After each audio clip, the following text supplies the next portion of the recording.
ብዙ ስለ እግዚአብሔር ማወራው ነገር አለኝ። ብዙ በውስጤ ሞላለ። ሰዓትም አይበቃኝም። ግን እኔ እንዳወራሁት አይደለም። እግዚአብሔር እኔ ካልኩለት በላይ ነው። እውነት አሁን ባልኩት እግዚአብሔርን እንዳትገምቱ።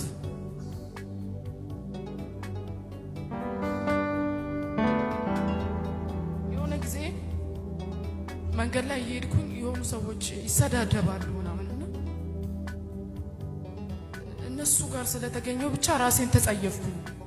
ማለት እኔ አልተሳደብኩም እኮ እነሱ ካደረጉት ነገር እኔ ምንም፣ ግን እዛ ቦታ ስለተገኘው ብቻ በጣም ራሴን ተጸየፍኩኝና ለምንድን ነው አልኩኝ። እኔ እንደሆነ አልተናገርኩ አልተሳደብኩ፣ ለምንድን ነው ራሴን የጠላሁት የተጸየፍኩት አልኩኝ።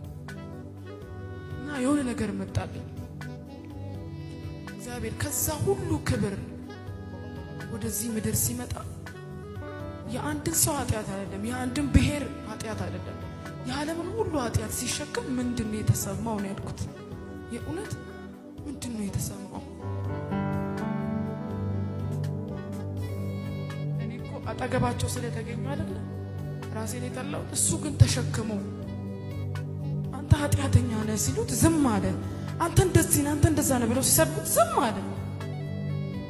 ምክንያቱም የእኛን ኃጢአት ስለተሸከመ መናገር አልቻለም። በቃ እኔ ጻድቅ ነኝ፣ እኔ ንጹህ ነኝ፣ እኔ እናንተን ለማዳን ነው እንጂ ኃጢአት አልሰራውም አላለም እኮ።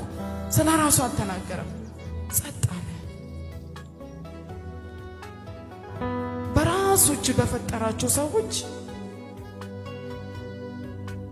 ተገፋ፣ ተገደለ፣ ሞተ። ይሄም ደግሞ የእሱ መልካም ፍቃድ ነበር። በቃ ወዶ ነው ያደረገው። ከዚህ በኋላ ከዚህ ስራ በኋላ የሚያገኘውን ያውቃል፣ እኛን እንደሚያተርፍ ያውቃል። ሃሌሉያ! እግዚአብሔር እናንተን አትርፏል።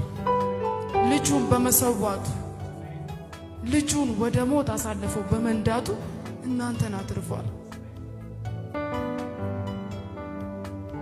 በጌታ ደስ ይበላችሁ ሁልጊዜ።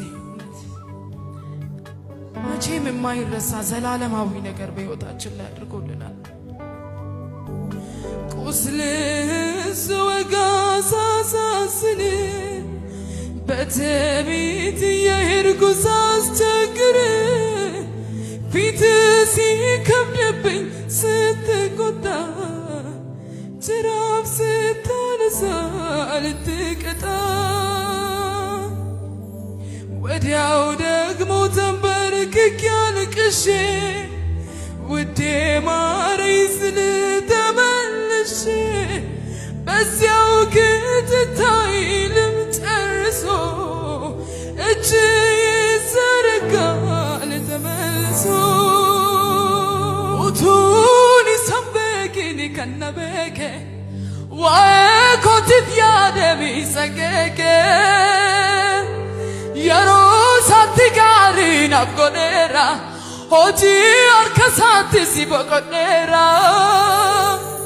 ኡቱን ሰንበኪኒ ከነበከ ወኮትት ያደሚ ሰገከ